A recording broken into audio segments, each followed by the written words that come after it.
This is 99 Novels, a podcast by the International Anthony Burgess Foundation.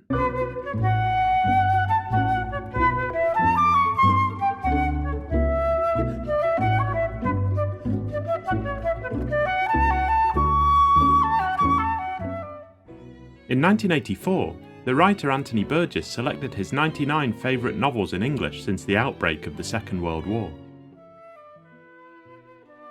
Never short of an opinion about books, Burgess's list is typically idiosyncratic and invites closer attention, so we've invited some of the leading scholars, critics and writers to tell us more about each of the 99 novels. So read along with us as we explore a reading list created by one of the most original literary voices of the 20th century.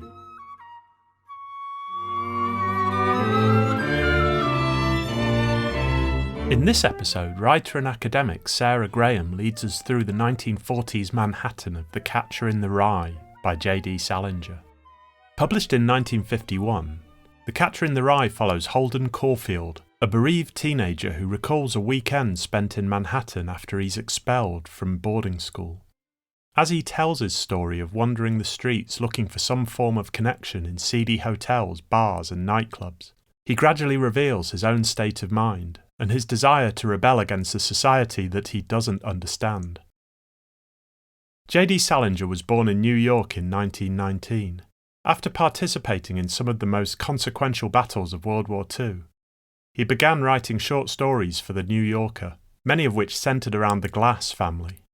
After publishing the short story collections 9 Stories in 1953 and Franny and Zoe in 1961, and the volume of 2 novellas Raise High the Roof Beam Carpenters and Seymour an Introduction in 1963, he retired from public life. He died in 2010. Sarah Graham is Associate Professor of American Literature at the University of Leicester. Her most recent publications are A History of the Bildungsroman and Reviews of American Fiction for the Times Literary Supplement. She published a reader's guide to The Catcher in the Rye in 2007, edited a collection of essays on the novel the same year, and has contributed to magazines, conferences and programmes discussing Salinger's work, including J.D. Salinger, Made in England for BBC Radio 4. For all of the relevant links and a list of all the books mentioned, head to the description of this episode. I'm Graham Foster, and I spoke to Sarah Graham about The Catcher in the Rye by J.D. Salinger in September 2024. Sarah, welcome to the 99 Novels podcast. We're going to talk about Catcher in the Rye today. I'm really pleased you could join us to talk about it. I'm really pleased to be here, Graham. Thanks for inviting me. The first question we like to ask on the podcast is how you would describe the novel to people who haven't read it. It seems impossible that there are people that haven't read Catcher in the Rye, but how would you describe the novel in general? Well, I suppose, it's the kind of novel that almost everybody's heard of, but quite often I meet people, oh yeah, I must read that, or, somebody's recommended it to me. So I think there are still people that you could recommend it to that haven't read it. But I mean, the first thing I would say about it is it's really quite short. It doesn't feel short when you read it, because although it's an easy read, there's no difficult words in it or anything, it has real richness and depth. It really takes you into all kinds of parts of the narrator's life. So Holden Caulfield, it's told from his point of view. He's a 17-year-old New Yorker, and he's talking about a few days when he was 16. So he's looking back over a very short period of time. He's in some kind of a hospital where he's gone, I think it says something like to take it easy because he got run down. And we come to think that it's a mental health issue. And he's looking back over a few months, and he's talking about a few days that he spent in his hometown in Manhattan just before Christmas, when he's been expelled from school for failing everything. And he takes a train from his school. He goes to Manhattan. He really wants to go home. He wants to go back to his family home, see his little sister Phoebe, but he doesn't feel able to. he's afraid of what his parents are going to say. And his parents are slightly distant figures in the novel, but he's obviously anxious about how they're going to respond. And he misses his little sister. He deeply misses his little brother, who has actually died some years before. And across the few days that he spends in Manhattan, he stays in a hotel, he goes to nightclubs, he takes taxis, he meets up with his girlfriend. He has some quite serious mishaps. And as he's doing these things, he's thinking about a range of subjects. I mean, he's certainly thinking about sex. He's thinking about what it might mean to become an adult and enter society. He's thinking about children and the loss of innocence that seems to inevitably come with growing up. And he really mourns that, and in some way that's tangled up with the loss of his little brother Ali.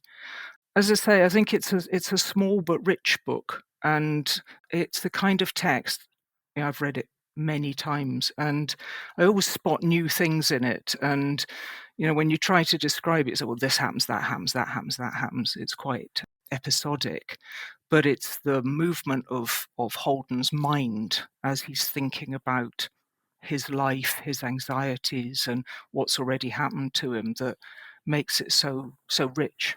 It's spot on describing the novel as something that feels longer than it is. It encapsulates a world in a way, and not a simple sort of description of New York. It's more a world, an interior world, I think, that is expansive and belies the shortness of the actual book you're holding in your hand. We like to know about your relationship with the book as well. So how did you first discover the novel, and what did you first make of it? Well, like a lot of people, I think, I first read it as a teenager.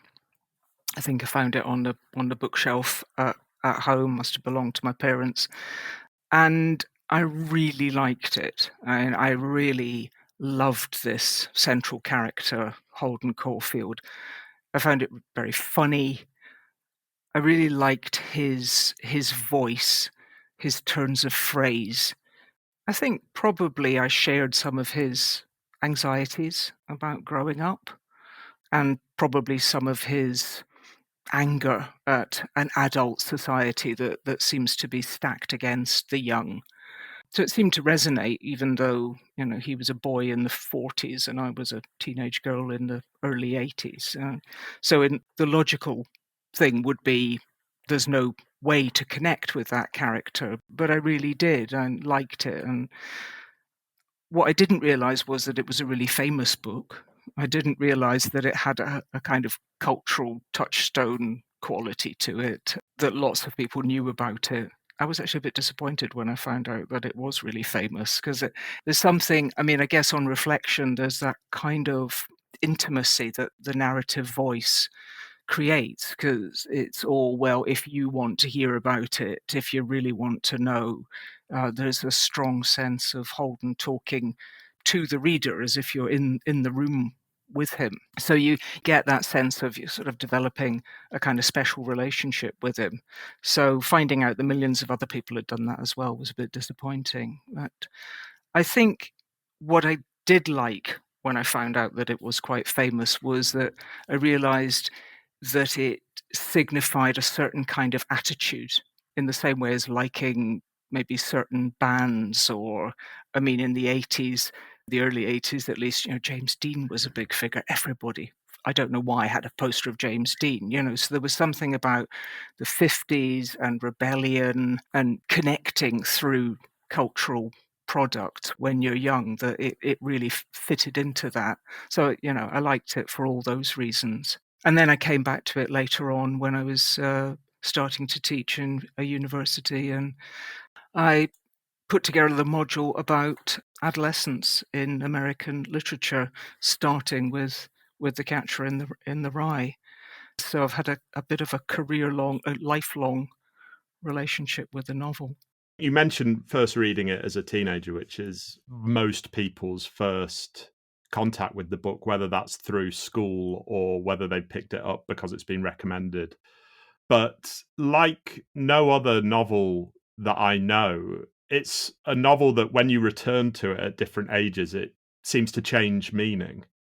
It seems to mutate with your process of growing up in a way. For example, teenagers often view it as a novel of rebellion, the anger in it, as you described. I will say that my response to reading it now as an adult for this podcast was that it was a devastating novel about loss, essentially, which is something that I just did not pick up on at all when I read it. I think I was 16 when I first read it.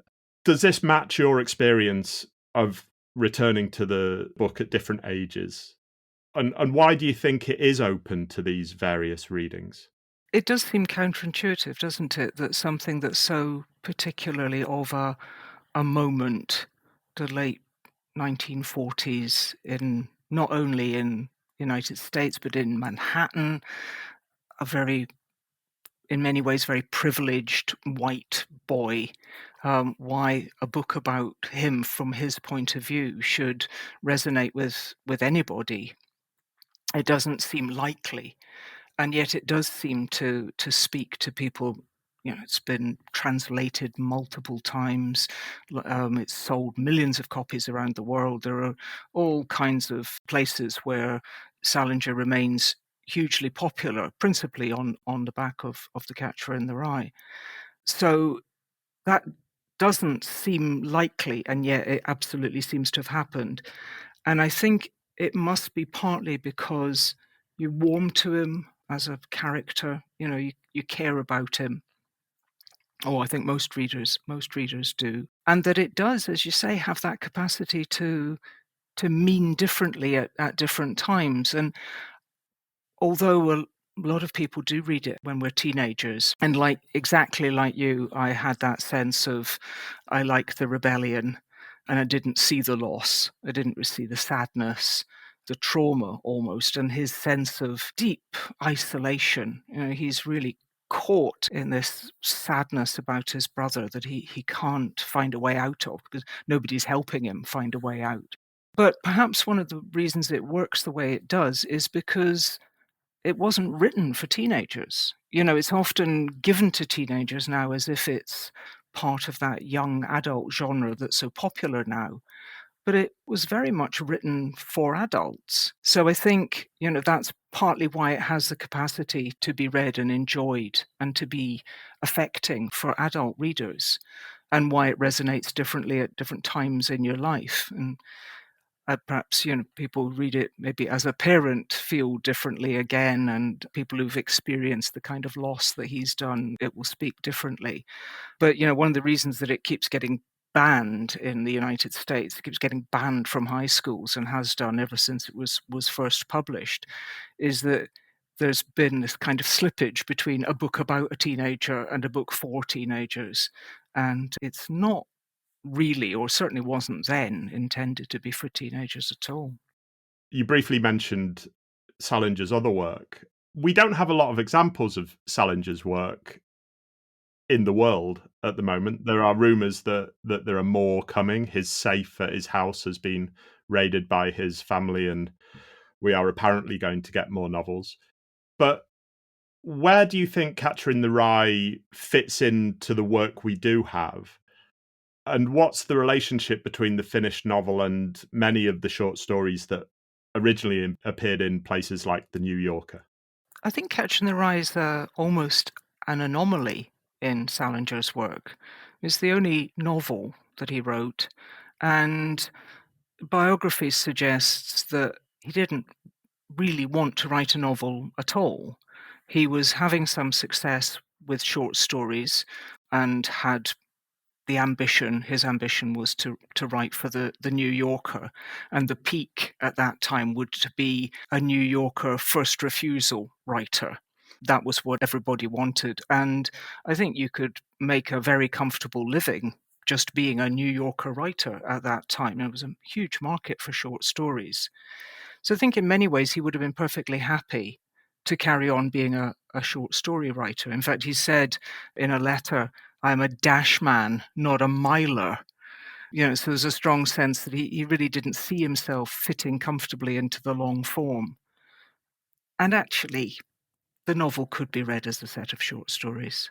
There are very few characters that appear more than once in each scene or location. He leaves the school behind, he goes to the hotel.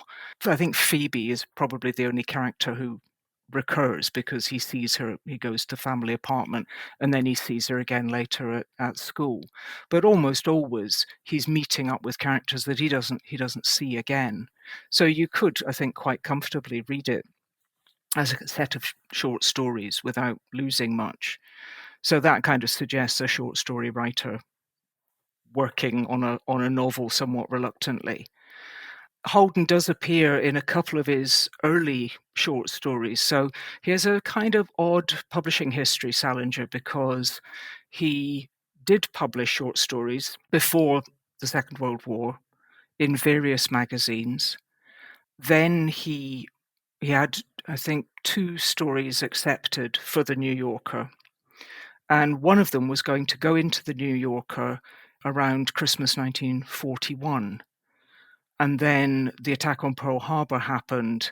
The United States was drawn into the Second World War, and the New Yorker decided that this quite comic story wasn't going to be suitable for a country that was just getting involved in a global war. So the story was postponed, and it didn't appear until after the war.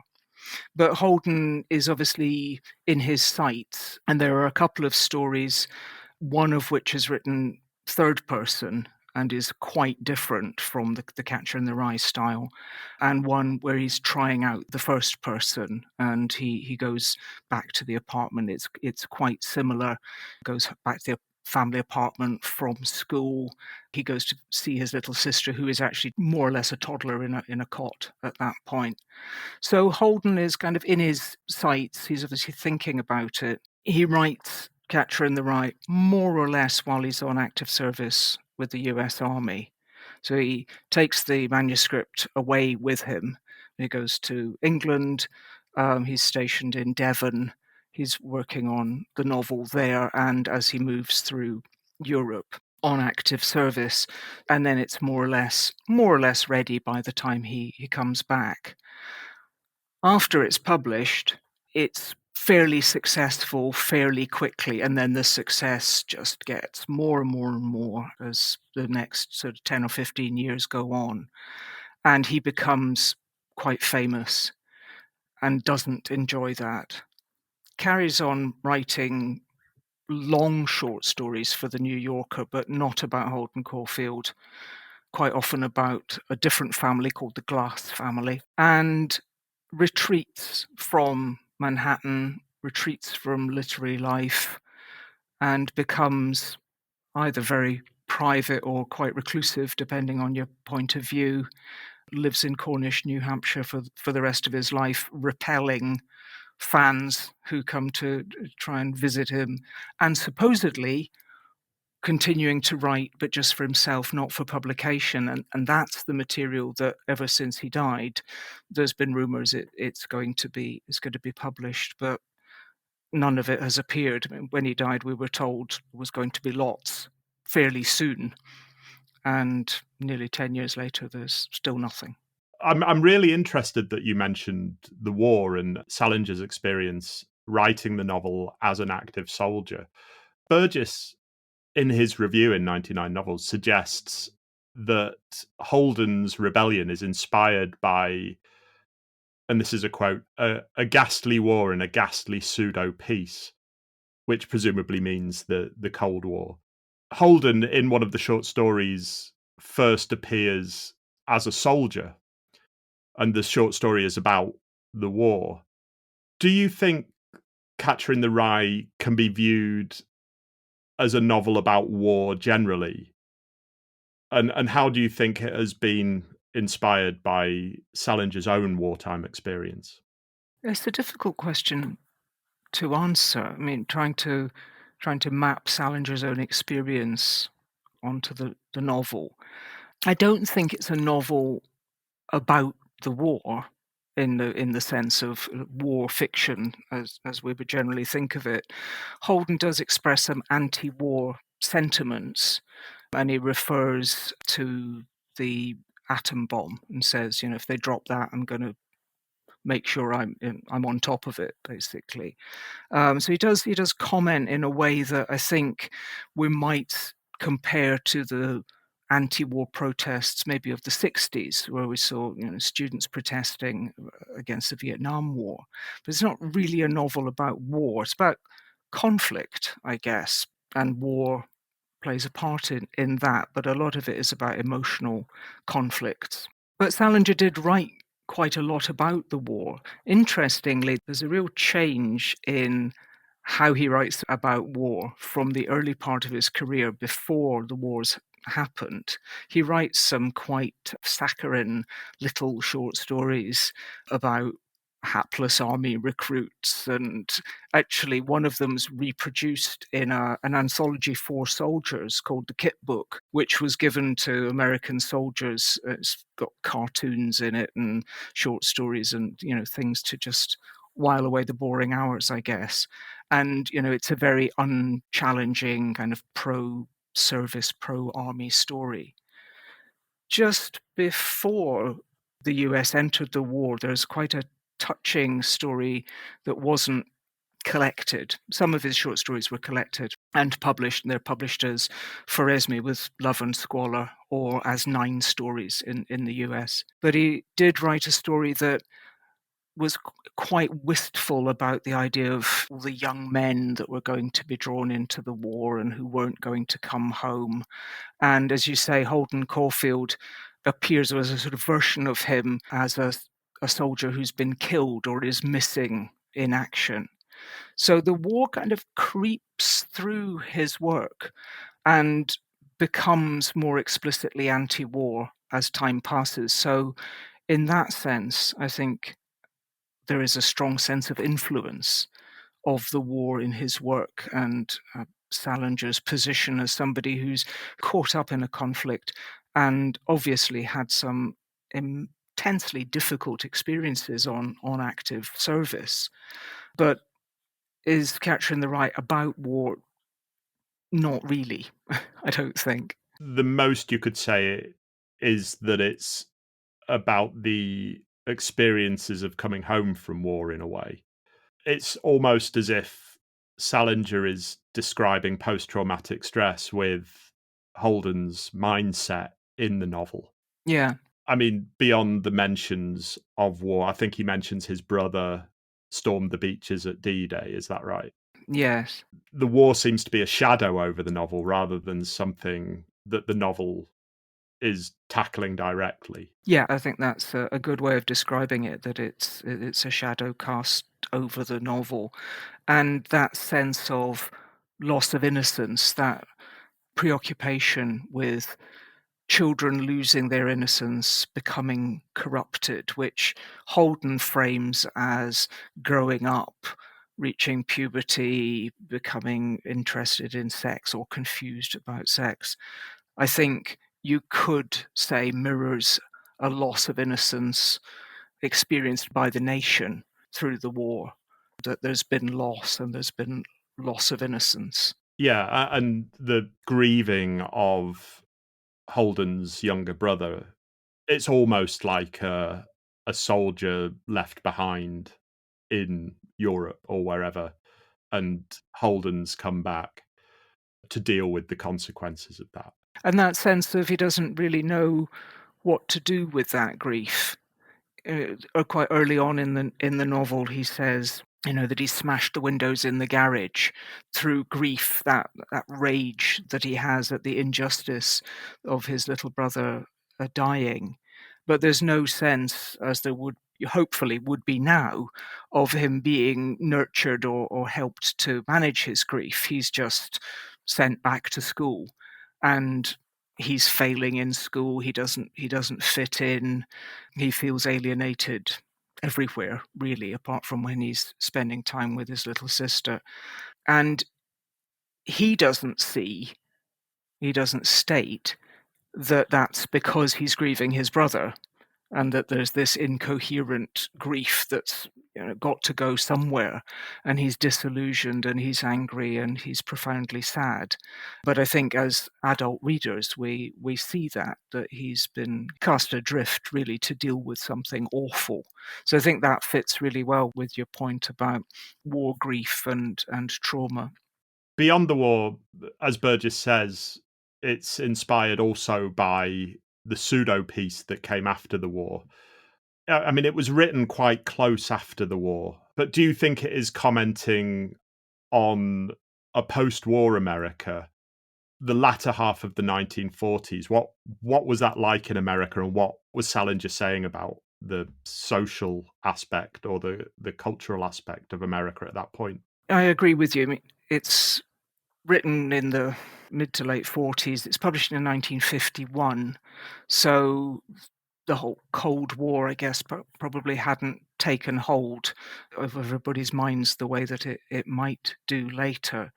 But I think there is a sense already of the United States disconnecting itself from the rest of the world after the war. And it has had relatively a different experience from Europe. So Salinger's been to Europe through the war, and he stayed on for a while after the war ended. So he has that European experience. He's seen the devastation. Coming back to the US, although of course there were casualties and deaths suffered by the US, but there has been a great deal of prosperity driven by the war as well. It's quite striking how many Americans managed to save money during the war, had money at the end of the war to put down a deposit on a house or buy a car, second car even. So they have a very different experience from people in Europe, and I think Salinger would have been acutely aware of that.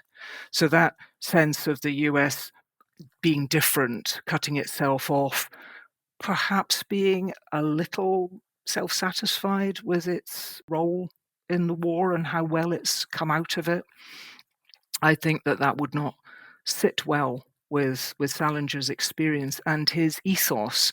He was very much a person who was interested in the world, global culture, different kinds of religions. All his writing is shot through with those references to Buddhism and Chinese culture and all kinds of things, Vedanta. So he's definitely not a person who wants to, although he did want to cut himself off from the Manhattan literary scene. He didn't want to cut himself off from the world, and he was living in a nation that definitely did want to do that, I think. And I think in the novel, in Catcher in the Rye, there's a sense that American society is something that Holden doesn't want to be part of. He sees it as materialistic. His recurring word is phony. This guy's phony, that's really phony. So I think it's presented as a society that anybody with a level of integrity will want to avoid, and that quite a lot of the people that he meets are either corrupted, perhaps in some cases not in a very significant way, they're just a bit phony, they're a bit fake, but sometimes they're corrupted and corrupting, like the teacher that Holden goes to stay with, who he sees as somebody he's really admired. He sees as definitely not a phony, a good guy, somebody who will take him in and look after him. And he goes to the teacher's apartment, is offered a bed for the night, wakes up during the night to find the teacher touching him in a way that he doesn't go into details, but Holden is upset and flees the apartment. So there's a really strong sense there that even the people that you think are good are actually not good. The adults, the products of the US at this time. So it's a pretty bleak picture in a lot of ways of American society. And really, goodness is embodied in children, the people who've not yet seen what the world is really like. That's a really interesting answer, because that pushes up against a depiction of Manhattan that is full of drinking and music and celebration and people being carefree in a way. And Holden is partly seduced by that. He goes to a club where a pianist is playing and he wants to buy the pianist a drink and he wants to be in the inside of that world for a brief part of the book. But then obviously because he's viewed as a child, he's rejected from it. So there's a real weird contrast in the book that Holden is rejecting phonies and criticizing people, but also wanting to be accepted as well. Yeah, I think in some ways he quite often says in the book, "Oh, that I look older than I really am." And there's a quite a funny scene where he goes to a place called the Lavender Room, a club called the Lavender Room, and he thinks he's being terribly suave. He starts talking to three women, and of course he can't. He wants to buy them drinks, and he can't buy them drinks.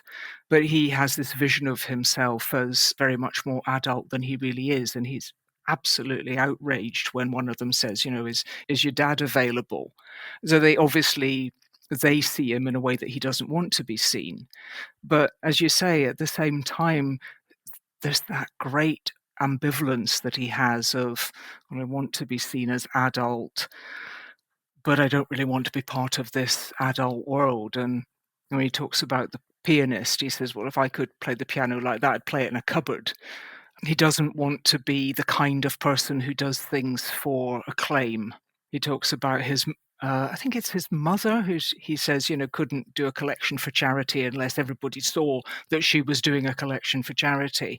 All the way through, there's a sense that he is really disgusted. Quite often it's as strong as that with the adult world and the glitz that he sees in Manhattan. It's full of nightlife, but it's tawdry as well. And one of the bits that always makes me really laugh is towards the end, he says, I think he's in Fifth Avenue because it's just before Christmas. And he talks about seeing two guys trying to move a heavy Christmas tree. And one of them saying to the other, "Hold the goddamn thing up." And that idea of, oh, it's family and it's Christmas and it's such a lovely time and we're all going to get together and be happy. And at the same time, there's this rather clumsy handling of the symbol of Christmas, which really undercuts it. So it's full of those contradictions and tensions. When you start picking them out, you really see somebody who's pivoting between different positions. He wants to be an adult. In a lot of ways, he wants to be a child. He wants to be the person that rescues children.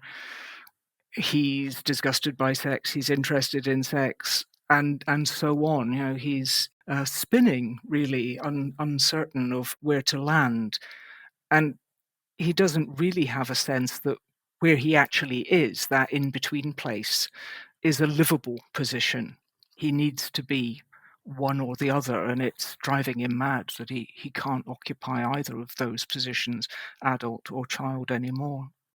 One thing about Holden's character is that he is preoccupied with sexuality, whether that's negative feelings or positive feelings. It's all mixed up into one weird hodgepodge.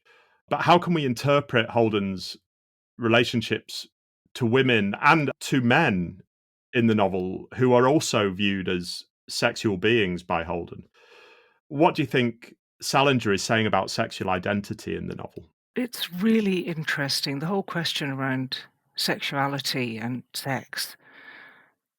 Holden says, I don't understand sex, but he's obviously very preoccupied with it as a teenage boy. There's a strong sense that he thinks he should want sex, but actually it's really frightening, and that's inadmissible because as a boy of his era, he's supposed to be sexually active, I guess, sexually dominant, like his awful roommate Stradlater, who actually comes across as a sexual predator And there's some quite disturbing comments by Holden of sharing a car with Stradlater, and Stradlater's in the back with a girlfriend, and he can hear the girlfriend protesting about what Stradlater's doing. So in some ways, Stradlater is a model of how Holden doesn't want to be, and that's one of the reasons that he's so upset when Stradlater goes on a date with Jane, who appears to be the girl that he really likes and is too afraid to make contact with. I think probably in case she too has been corrupted, perhaps by Stradlater. He wants to hold that image of her that he had when they were younger. But he keeps pursuing potential sexual encounters and behaving in an idea of what adulthood might be like. He gives himself strange pseudonyms. I think he tells one woman that his name's Jim Steele, as if that's going to, give him a bit of courage. And his girlfriend or childhood friend that he goes to the ice rink with, there's a strong sense he doesn't really like her that much. And in fact, when he tries to be romantic with her, as is quite typical with Holden, he quite often falls over or trips up or has some kind of physical mishap when things are going wrong for him. And he just refers to things in passing and doesn't say anything about it. But he says something like he's trying to kiss her in the back seat of the taxi cab and it stops suddenly and he slides off the seat. So there's this sense that this teenage clumsiness comes in and stops him when things are looking a bit too sexual. So he associates sex with corruption. He associates it with adulthood. He wants to protect children from corruption and from even understanding sex. When he has the encounter with Mr. Antolini, the teacher, he says that kind of thing's happened to me before. So perhaps that's part of why he wants to protect children. Perhaps that's part of what it is that he's anxious about. But he definitely feels that his lack of sexual experience is part of what makes him odd in his world. And I think the fact that as readers, we probably think, well, that's not odd. And actually, the fact that he wants to have a relationship with somebody rather than to just have sex with them, that he wants to be in love with somebody, seems very reasonable. But he feels that it just doesn't fit with the expectations on him. So in some ways, that's quite an indictment of ideas about particularly how young men, I think, are supposed to behave at that time.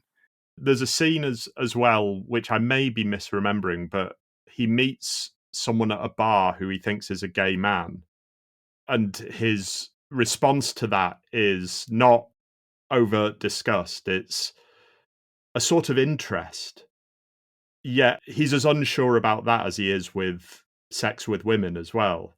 So do you think that's a reading that you could put onto Holden, that his sexuality is not formed yet? It's somehow confused. I think we'll probably recognise that if he did have feelings of same-sex attraction in the time that he's living in, that would be impossible, pretty much impossible to live with and difficult to name.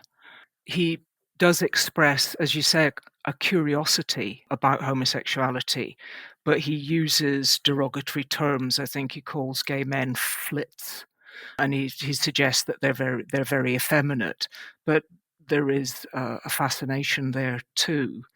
When he meets somebody that he was at school with, I think it's Carl Luce, he's talking to him about Carl's relationship with an older woman, and he's fascinated by that as well. So from a safe distance, sex is fascinating. All types of sex are fascinating. It's a bit like that scene when he arrives at the hotel and he's looking out of his hotel room window at the other side of the hotel and he's looking at what people are doing together voyeuristically. I think that's the distance that he feels comfortable with in all matters of sex. This is the closest he comes to having sex is with the prostitute in the hotel, and he absolutely can't cope with that at all. As we've been talking, one thing that I think we're sort of hinting at around the edges is some of the facts of Holden's life are reasonably similar to Salinger's himself. Can we view this novel as an autobiographical novel? Is it a novel that Salinger is working out some of the aspects of his own life? There certainly are facts that are the same. Salinger didn't do particularly well at school. I think one of the schools that Holden mentions early on is a real New York school that Salinger attended. But I think those are just small details, really. Holden is created by an adult writer. I think, as we were saying before, Holden is a creation perhaps of a war veteran, of an older person, thinking about the ways in which that in-between state, that adolescent state, how difficult it is to occupy that. And perhaps Salinger did find adolescence a difficult time. Most people do, after all. I don't know that a straightforward autobiographical reading, in a way, I resist it because it's something of a dead end. I want to be able to explore Holden not as a version of Salinger. Certainly, Salinger didn't have a little brother who died, for example, and that's a key to the to Holden's experiences, at least. I don't think he had. I think he had a sister, but I think she was older. I think, in a way, also the Salinger character is Holden's older brother who fought in the war and Mm. experienced Europe and went off to be a writer. Went off to be a prostitute in Hollywood. Well, Salinger was not keen on Hollywood, that's for sure, so no adaptation of The Catcher in the Rye for Hollywood. What do you think the legacy of Catcher in the Rye is today, and Salinger more generally? For a writer who didn't publish very much, where does he stand in American culture, in English-speaking culture? And other writers today that are influenced by his work, do you think? I think one of the ways in which certainly Catcher in the Rye has been very influential is because of the way that it talks about mental health in adolescence, which I suppose now we're much more tuned into. But I think at the time that it was published and in subsequent readings, I think it opened up a way of talking about the adolescent experience that was really new. And I think the fact that it was taken up by so many soldiers who returned to the United States, having been on active service, and a lot of them went to university on the GI Bill and became teachers and so on. They're really the route by which the novel became successful, and I suspect there's a chiming for them in this talk about loss of innocence and trauma and mental health kind of things we've been talking about. So I think that in itself is very influential, and when young adult fiction started to emerge or become more common from the late 1960s, the idea that it was a difficult time and a potentially alienating time, and that it could have a significant impact on how a person was feeling. I think some of that is the legacy of Catcher in the Rye, even if, I mean, nobody's really tried to write another book in the kind of Holden voice, but it's perhaps harder to trace that legacy directly. But I think in terms of the way that Salinger depicts adolescence, I think that has been very influential. One thing that obviously working for the Burgess Foundation, I think of is whether or not Catcher in the Rye shares a genetic heritage, if that's the right word, with something like A Clockwork Orange, for example. What do you think of that relationship? They're not so far apart historically. And with A Clockwork Orange, with Alex's voice is so distinctive that it has a quality a bit like Catcher in the Rye in that sense. See, Alex is much, much more disruptive. I think Burgess actually says, doesn't he, in the 99 novels, he says Holden's rebellion is, does he say, very mild, very quiet. He's actually a very well-behaved teenager, which Alex certainly is not. But that idea of an idiomatic way of expressing yourself and a sense of disconnection from the adult world, I think is in common in both texts, really. Yeah, I think both narrative voices are all consuming as well. You're definitely in the world of these characters, and there's no softness to their narrative voices. It's all or nothing with them. There's no escape, is there? Which Clockwork Orange, I really feel in some ways I do want to escape that voice, that worldview. But as you say, it's absolutely compelling. Yeah, and almost the word escape is funny because it's almost Holden that wants to escape his narrative voice in Catcher in the Rye, not the reader. Yes, it's a more pleasant place to be for the reader than it is for Holden, because Holden's very funny and very likable in lots of ways. But yes, he wants to get out of his own life as well as out of Manhattan. In fact, I think he talks at one point about wanting to live as a mute. So there's a really strong sense that he's sick of his own voice. And one final question for you today. We ask this to everybody who comes on the 99 Novels podcast. If you could add a 100th novel to Burgess's list of 99, what would it be and why?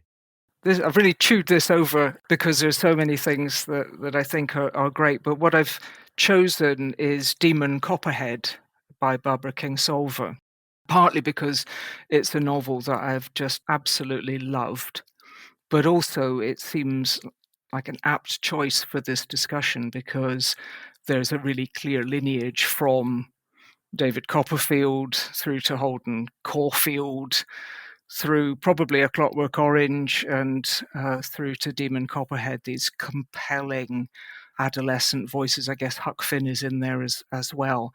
This direct address from young boys, from adolescent boys, that creates a whole world that you become completely immersed in.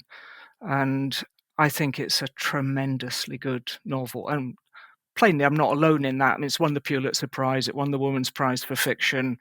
I'm constantly recommending it to people to a really boring degree, but I really admire it hugely. And although obviously there's David Copperfield at its heart, I think Catcher in the Rye is in there as well. That's a great choice. Thank you very much, Sarah, for joining us on the 99 Novels podcast and letting us into the world of Catcher in the Rye, which is fascinating. Thank you very much. It's been a pleasure. Thank you.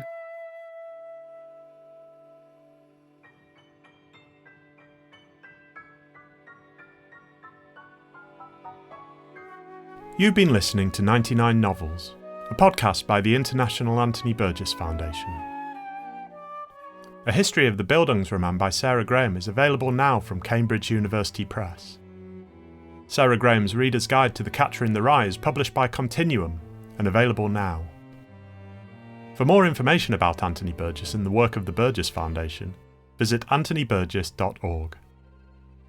Sign up to our free weekly newsletter at anthonyburgessfoundation.substack.com. The theme music for the 99 Novels podcast is Anthony Burgess's Concerto for Flute, Strings and Piano in D minor, performed by No Dice Collective. Find them online at nodicecollective.com.